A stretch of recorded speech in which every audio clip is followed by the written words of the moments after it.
in this bitch, gang in this bitch. And we got things in this bitch, things in this bitch. Oh, you cannot hang in this bitch, hang in this bitch. Nigga stained in this bitch, gang in this bitch. Gang in this bitch, gang in this bitch.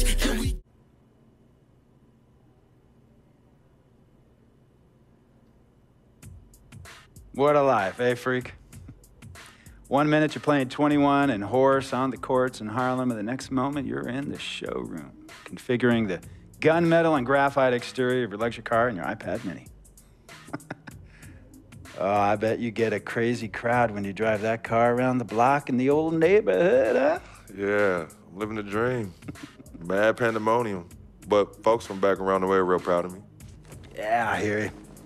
Local kid makes good. You know, it kind of reminds me of when I took my tech stock public and I rang the New York Stock Exchange bell and my mom's friends called her up and said, "Maggie, is that your son on Bloomberg News this morning ringing the bell?" And my mom says, "Yes, sirree, Bob, it was him." That was a great moment, freak. And you know, our lives are like a pearl necklace of great moments, all strung together with the finest silk thread of memories. And we have to be very careful how we cultivate those pearls and we thread that necklace. Does this meeting by any chance have to do with Vic Van Leer? I grew up in the burbs, freak. I wasn't poor, upper middle class, comfortable. My daddy worked as an accountant for one of the largest insurance firms in the country. Smart with his money. Mom didn't have to work. I went to boarding school. And then my dad died of a heart attack when I was a freshman at MIT. I was a movie geek, wanted to be a civil engineer, but I made my fortune by becoming a hybrid of both those interests. My dad didn't want me to be an accountant. Oh, listen to this. My best friend was a guy named Isidore. Yeah, we called him Izzy. He was one of the smartest human beings I have ever met in my life. I mean, Izzy was taking second-year college calculus courses as a high school sophomore, right? Straight A student, full ride to MIT. Izzy had the world at his fingertips. But he was always looking for trouble, and trouble found him. He ran with the wrong crowd. And when we got to MIT, he got this great job working for a financial consulting firm in Boston. But every weekend, he would fly to Vegas. You see, Izzy had a system for counting cards in Vegas that had the big casinos on the Strip.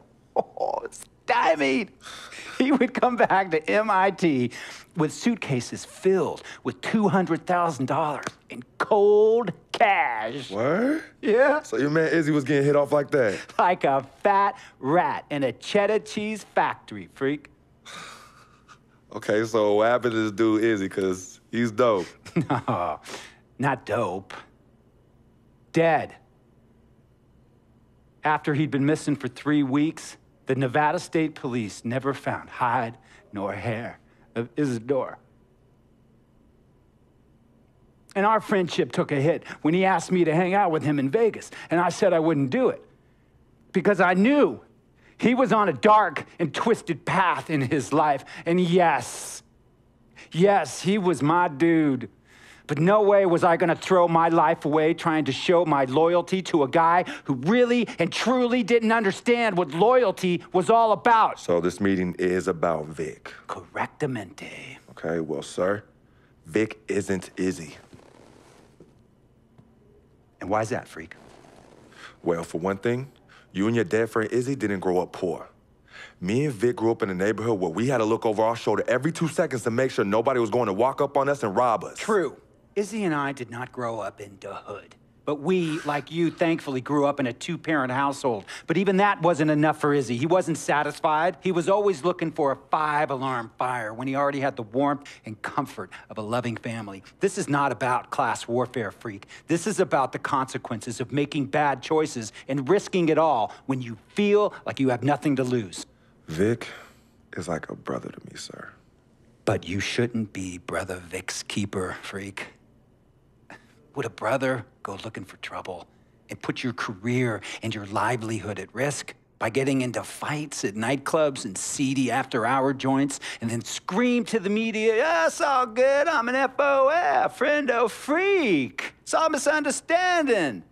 Y'all be haters, don't hate my game." I don't think a brother would do that to someone they really cared about, but a guy who looked at you like a meal ticket would. No. See, you don't understand Vic. Really? I don't understand. No.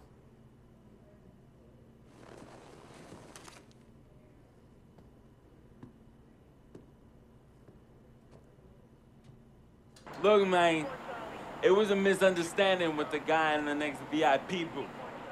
His honey started flirting with me, so naturally I started flirting back. Next thing I know, Captain Cornball's off my grill piece beefing. Next thing he know, he got a 2-piece and a biscuit on his left eye. Hey, I don't know who hit him, and it damn sure wasn't me. Hey, Captain Cornball's mad because I'm an FOF, friend of freak. Hey, but check this out though. He needs to train that hottie before he leave the house though. Yo, he's hotties ain't loyal, man. What's there to understand? Are you freaking blind? You know, I just want to know, how much did you pay your lawyers to make all this go away? Almost 100,000. Excuse me, son, I'm sorry, I couldn't hear you. I said I paid almost $100,000. Exactly. And if you keep riding shotgun with Vic, you're gonna go broke. Quick, fast, and in a hurry. Look, Vic is my friend, and I grew up with him. How many times I gotta tell you, sir? Freak, this is not a request. I am not asking you to do this. I am telling you to do this. And the first order of business is that Mr. Vic Van Leer is banned from traveling with you on the road. Vic is banned from the locker room. And Vic is banned from this arena. And if I catch this guy, Vic, in or anywhere near the facilities, Mr. Vic Van Leer will be arrested for trespassing. Are you serious, sir? Brother, I'm as serious as cancer. We all know that can be deadly. You know, when me and Vic were kids, playing summer tournaments at the Dome, we always imagined making it to the pros, right? And after the crowds left, just a street light was on the court, like 11:30, 12 midnight, even 1 in the morning sometimes. We used to practice player introductions, running on the court, giving dab high-fiving the teammates. Vic, he would act as an announcer. You know, he would introduce me, announce my name on the loudspeaker, and the Jumbotron would flash my image like a little guy dressed in long shorts and a jersey. And now, fresh off his 3-game, 62-point scoring streak, the youngest player to ever do so in NBA history, Frequency Vibrations!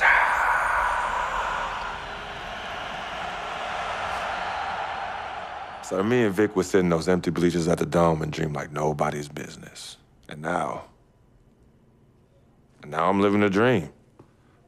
For real. And in so many ways, Vic was part of that. Please, listen to me. I mean, I know this guy's your dude from way back. Look, me and Vic go way back like the front seats of a '67 Cadillac. That's good. We go way back. Did you say front seats? Front seats of a '67 Cadillac. We go way back like the front seats of a '67 Cadillac. Well, do you have any crickets? I'm gonna be the hit once again at Herbie Allen's Sun Valley Shindig because my fellow billionaires love it when I walk and talk that talk. So that almost sounds... No, let me tell you exactly what it sounds like. I respect, admire, and most importantly, love you as a human being and a role model. But I pay you a lot. And I mean, I pay you a lot of money to play for my team. And I am in this game to win it. And you can't win it with an albatross around your neck like Vic. So Vic is done. History.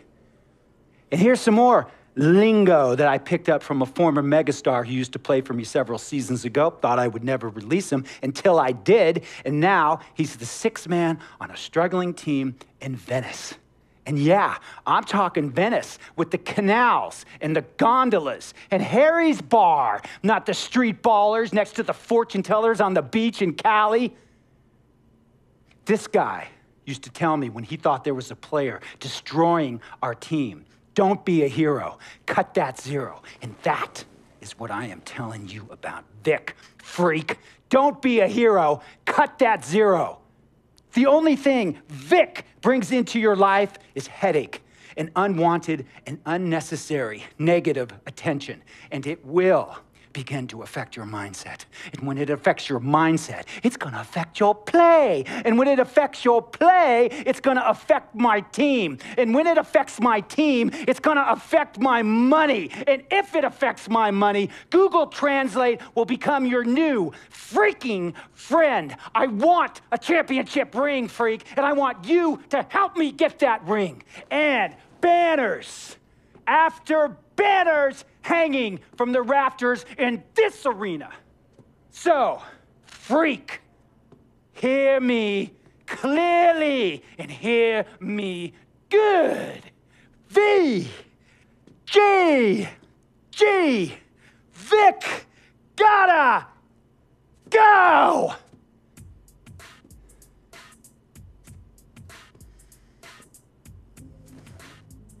Handle your business.